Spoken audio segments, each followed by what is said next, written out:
confess to you now what I have never admitted to anyone. I became a lawyer not to serve justice, but to destroy one man. And what terrifies me most isn't that I succeeded, it's that nobody can prove my intentions were anything other than righteous. The law saved me when I had nothing left. It gave me structure when I was shattered. It gave me purpose when despair seemed like the only honest response to what my life had become. But the law also gave me something else, something far more dangerous. It gave me a perfect weapon wrapped in legitimacy. It gave me the ability to dismantle someone's entire existence while the world watched and nodded in approval. That's the secret I've been carrying through every law school exam, every court victory, every moment someone complimented my sharp legal mind. They were complimenting the architecture of my revenge. My childhood was unremarkable in the way that only childhoods shaped by excessive love can be. My father was a banker, methodical and cautious. My mother was a librarian, someone who believed that information was the pathway to everything worth knowing. They filled our house in Connecticut with books and conversation. At dinner, we debated current events. On weekends, we visited museums and small towns, my mother narrating the history of places like she was reading aloud from a book only she could see. My parents taught me that intelligence was a virtue, that honesty was fundamental, and that the world operated according to rules that, if you understood them well enough, you could navigate successfully. I believed them completely. My dream of becoming a lawyer crystallized during my sophomore year of high school when our class visited the courthouse downtown. I watched a young prosecutor dismantle a witness's testimony through careful questioning, not through aggression but through precision. She never raised her voice. She never called the witness a liar. She simply asked methodical questions, and with each answer, the witness's credibility dissolved like sugar in water. The prosecutor wasn't cruel. She was surgical. That night, I sat in my bedroom and understood, the law was power that didn't require violence. It required only intelligence and patience. I wanted that power. College was where I first learned that my parents' rules were not universal. I went to Northwestern, selected because they had an exceptional pre-law program and because Chicago felt far enough away to reinvent myself. My roommate was Juliana, and she was everything I wasn't: spontaneous, beautiful in an effortless way, connected to people through magnetism rather than effort. She had thick dark curls she'd pile on top of her head, and she could make anyone feel like the most interesting person in a room within minutes of conversation.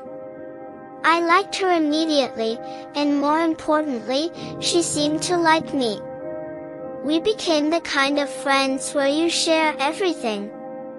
I told her about my ambitions, my fears that I wasn't quite smart enough, my anxiety that everyone would eventually realize I was just pretending to understand complex ideas.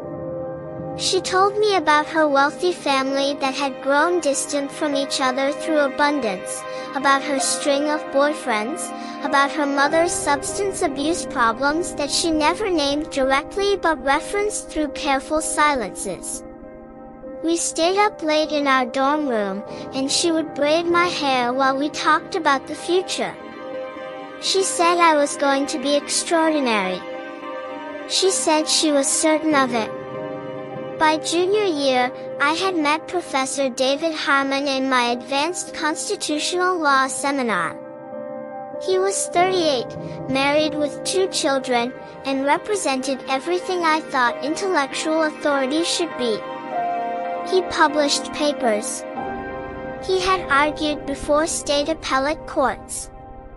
He spoke with the kind of authority that came from actual expertise, not performance. When I asked a question in his class, he responded with genuine engagement rather than dismissal. He seemed to take my thoughts seriously. After the semester ended, he invited a small group of students to his office to discuss judicial philosophy. I remember the office specifically: floor-to-ceiling bookshelves, a window that overlooked the lake, a leather chair that probably cost more than my parents paid for my first car. He closed the door once I arrived. I didn't think about the closed door. I was focused on being the student who had the most insightful comment, who understood the nuances he was discussing. By November of that year, we were meeting regularly. By December, the meetings had transformed into something else, something he was very careful to frame as mentorship while his hand rested on my lower back. He told me I had a brilliant legal mind. He told me I was mature for my age. He told me that what was happening between us was unconventional but deeply meaningful. He said this as he locked his office door behind me. He said this as he moved to kiss me, and I remember standing there, confused and frozen, because this didn't match any story I'd told myself about how my life would unfold. What happened between us across 4 months is not the important part to confess, though the details have lived in my mind like permanence. What matters is this: it was abuse wrapped in intellectual language. It was power imbalance disguised as connection. And when I finally told Juliana, hoping she would help me understand what was happening to me, she did something I have never fully forgiven, even now. She went to Harmon's wife. But not to protect me. She went to him first, and together they constructed a narrative. Juliana told the university that I had initiated everything. That I had come on to Harmon repeatedly. That I was an ambitious student who had engineered the relationship to improve my grades. That I had actually approached her about helping me catch Harmon in case he ever broke things off, because I wanted insurance that he would maintain my favorable treatment. She told the university that she had gone to his wife out of concern for his marriage. None of it was true. All of it was believed. The university's response was swift and catastrophic. I was not expelled. They were careful not to do anything that might be seen as admitting liability.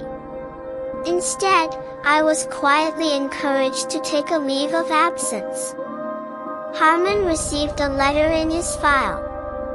His wife stood by him with the kind of rage that only betrayed spouses know how to generate, and that rage was directed at me. I became the woman who tried to seduce a professor. I became the woman whose sexual interest had been rejected and who invented accusations out of spite. My parents pulled me home, and for the first time in my life, I watched my mother's faith in the world's basic fairness fracture.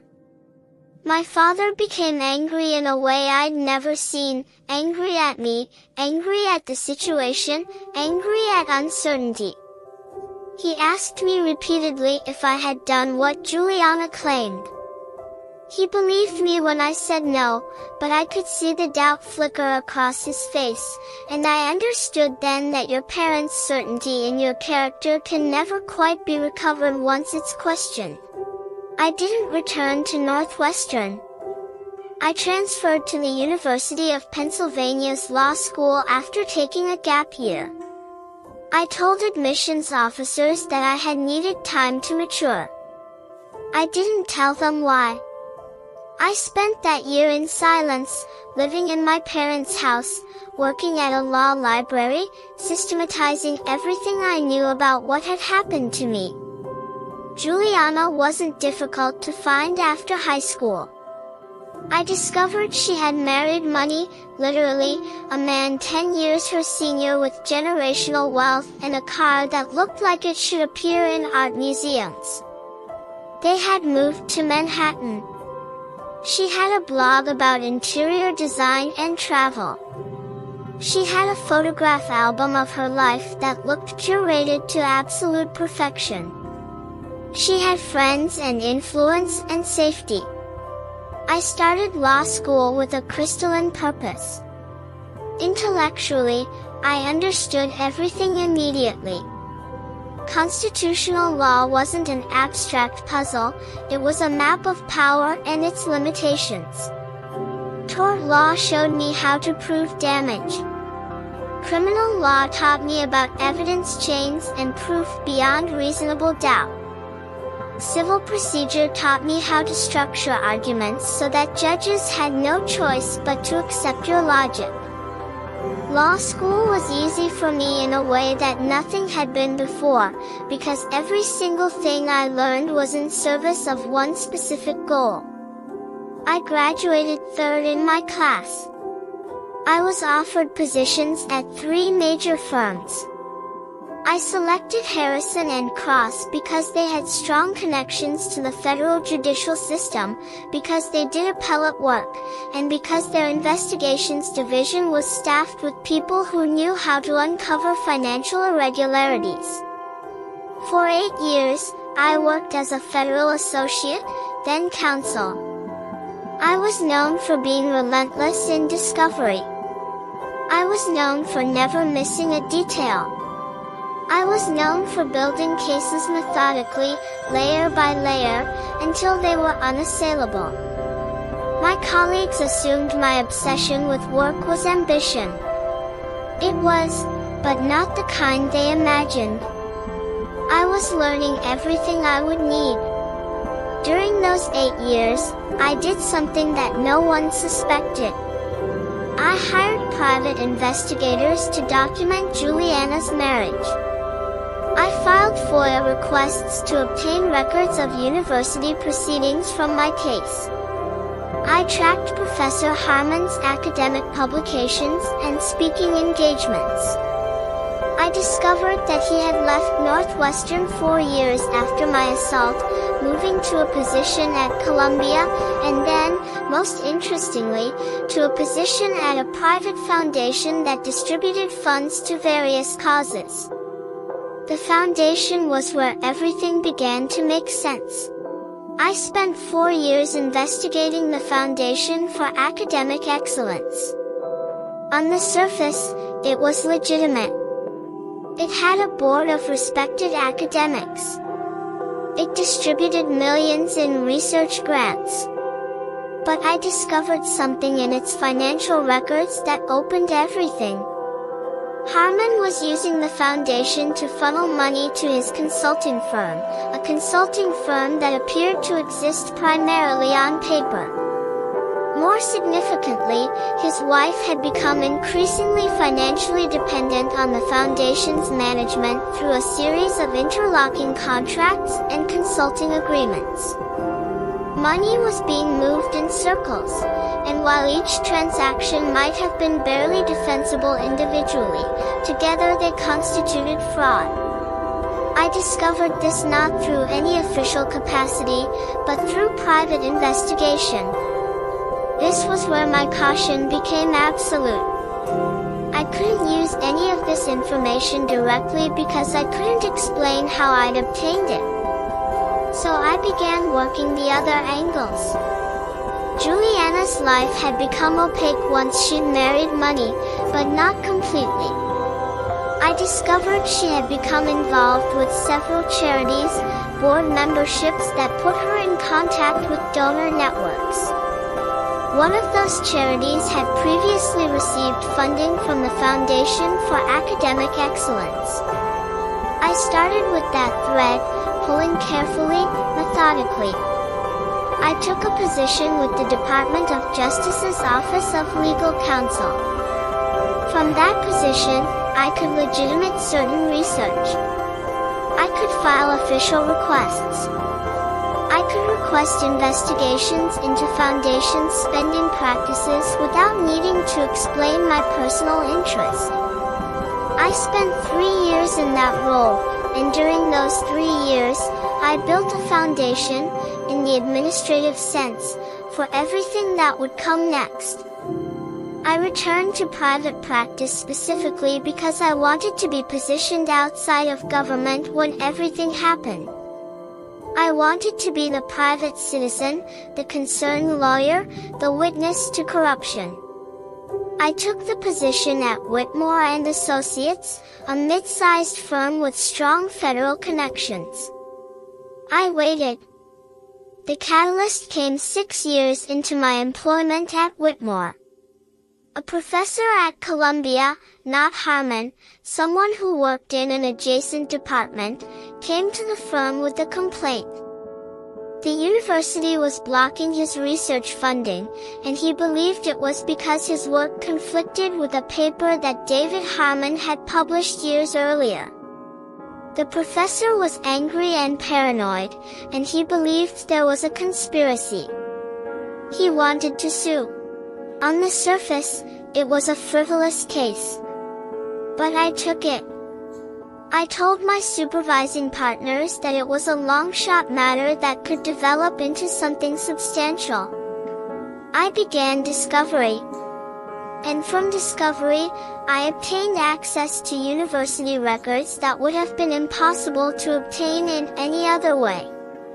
The university had to produce communications regarding research funding decisions. In those communications, I found references to Harman's foundation. In those references, I found evidence that university administrators had been grateful for the foundation's support and had been reluctant to fund research that contradicted Harman's published work. I found emails thanking Harman for donations. I found evidence of quid pro quo. From there, I began a parallel investigation into the foundation itself. I had a legitimate basis now. I filed detailed discovery requests. I subpoenaed board members. I requested financial audits. The foundation's lawyers fought every single request, and their aggressive defensiveness only made everything more transparent. Something was being hidden. The breakthrough came when I discovered that the foundation's auditing firm had been managed by a company in which Harman's wife held a significant ownership stake. The auditing firm had never flagged any of the problematic transactions. In fact, the auditing firm's employees had actively participated in structuring some of them. Now I had evidence not just of fraud, but of conspiracy. By this point, it was 2023. I was 34 years old. I had been waiting since I was 21. The work had consumed my entire adult life. I had never married. I had few close friendships. I had structured everything around this moment. I filed a complaint with the IRS regarding the foundation's tax-exempt status. I filed a complaint with the FBI regarding wire fraud. I contacted investigative journalists at the Times and the Post. I did this carefully, anonymously at first, then with increasing visibility as the investigations became public. I positioned myself as a whistleblower. Technically, I was. The fact that my interest was personal didn't make it less true. The federal investigation took 18 months. During that time, the foundation's board began to fracture. Harman was placed on indefinite administrative leave from Columbia. His wife, realizing the depth of the investigation, began cooperating with federal prosecutors. She became a witness against her husband in exchange for immunity from prosecution related to her role in the consulting arrangements. Juliana's involvement came to light through Harman's financial records. She had received payments from the consulting firm for advisory services that she had never actually performed. She had used her charity connections to recommend the foundation for grants. She had benefited from the arrangement financially, though her involvement was peripheral compared to Harman's. The trial happened in federal court in Manhattan. I watched it from the gallery, my face carefully neutral, my professional composure never cracking. Harman's lawyer was competent, but there was nothing competent enough to say. The evidence was overwhelming. Wire transfers, email communications, testimony from his wife, testimony from Foundation employees who had been offered immunity in exchange for cooperation. I testified for 7 hours. I explained the discovery process. I walked the jury through the financial irregularities. I presented the timeline of fraudulent transactions.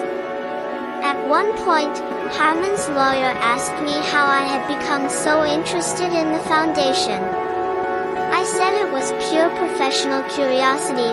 The pattern of fraud had intrigued me once I'd begun to see it. The lawyer believed me because he couldn't afford not to. Everyone in the courtroom needed to believe that I was a careful attorney uncovering financial crimes, not a woman who had spent 13 years building an elaborate trap. The jury deliberated for 4 days. When they returned with guilty verdicts on all counts, I felt something I hadn't anticipated. It wasn't satisfaction. It was emptiness. Harman received 8 years in federal prison. His wife received probation and was required to repay over $2 million. The foundation dissolved. Columbia initiated investigations into whether Harman's hiring and retention had involved improper considerations. Juliana was never charged with anything. Her involvement was deemed too tangential, and more importantly, she had nothing to do with the central conspiracy. The payments she had received were technically proper. The consulting firm was legitimate enough to pay people for advisory services even if those services were never rendered. What she had done was profit from proximity to fraud, and the law has never been good at punishing that particular sin. But the damage to her was real nonetheless. The news coverage of the scandal didn't name her prominently, but it wasn't difficult to find her name in the context of the foundation's communications. Her charity board positions were quietly terminated. The wealthy husband who had married her as an accessory decided that being associated with fraud, even tangentially, was less desirable than the marriage itself. They divorced quietly. I didn't organize any of that. I didn't need to. I simply pulled a thread and let the system do what it was designed to do. That brings me to 6 months ago, when I received a letter at my office. The envelope was expensive, the kind that people use when they're trying to communicate dignity through paper quality. Inside, Juliana had written me a single paragraph. I know what you did. I don't know how long it took you to plan it, but I know it wasn't about the fraud. It was about me. About what I said. I've had years to think about what I did, and I've become a better person because of the consequences. I don't know if that matters to you. I don't know if anything I could say now would matter. But I'm writing to tell you that I'm sorry. I'm genuinely sorry. And I'm afraid of you. I never wrote back. I haven't even decided if her apology was genuine or if it was another performance, another carefully crafted narrative designed to make her seem sympathetic. I don't actually care. Her fear was what I had been working toward, though I would never have admitted it before. Here's what I need to confess now, in this moment of complete exposure that no one will ever witness. I'm not certain anymore whether what I did was justice or revenge. When I trace back through the years, the law school, the investigations, the strategic career moves, I can construct a narrative where I was exposing genuine corruption. The fraud in the foundation was real. Harman's crimes were real. The investigation followed legitimate procedures. But underneath that narrative, there's another one. A story in which a woman spent 13 years learning how to destroy a person using the tools of law rather than violence. A story in which she didn't care about the academic integrity of Columbia University or the financial integrity of the foundation. A story in which she wanted to watch a specific man lose everything, and she was willing to spend more than a decade of her life, years she could have spent building a genuine life, falling in love, creating something instead of destroying, in service of that single goal. The law gave me a way to transform my trauma into something that looked like civic responsibility. It gave me the ability to destroy people while maintaining plausible deniability about my motivations. And the worst part, the part I'm confessing to you now because I can't say it to anyone else, is that I don't regret any of it. Not the sacrifice. Not the 13 years. Not the way I've structured my entire existence around this. I became a lawyer, yes. I'm respected now.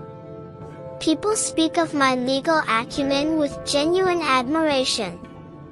I could argue cases for the rest of my career and never encounter another person as smart or prepared as I am. I have power, exactly the kind I dreamed about when I watched that prosecutor dismantle a witness's testimony in high school.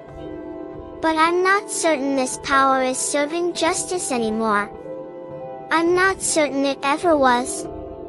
I simply found the most legitimate way to take revenge, and I wrapped it so completely in legal language and procedural correctness that no one, and I mean no one, can prove otherwise. Harman will spend the next 6 years in federal prison wondering how a case he never thought would surface somehow found its way to the FBI. Juliana will spend years rebuilding from nothing, understanding that there are consequences for betrayal even when the law technically protects you from prosecution. And I will continue to practice law, to win cases, to build a reputation as one of the most meticulous, relentless attorneys in the country. Everyone will assume my success comes from brilliance and dedication. They'll be right, technically. But they won't know that brilliance in service of revenge is still revenge. They won't know that dedication to destroying one person is still vengeance, no matter how many legal procedures it passes through. This is my confession: the law didn't save me. It weaponized me.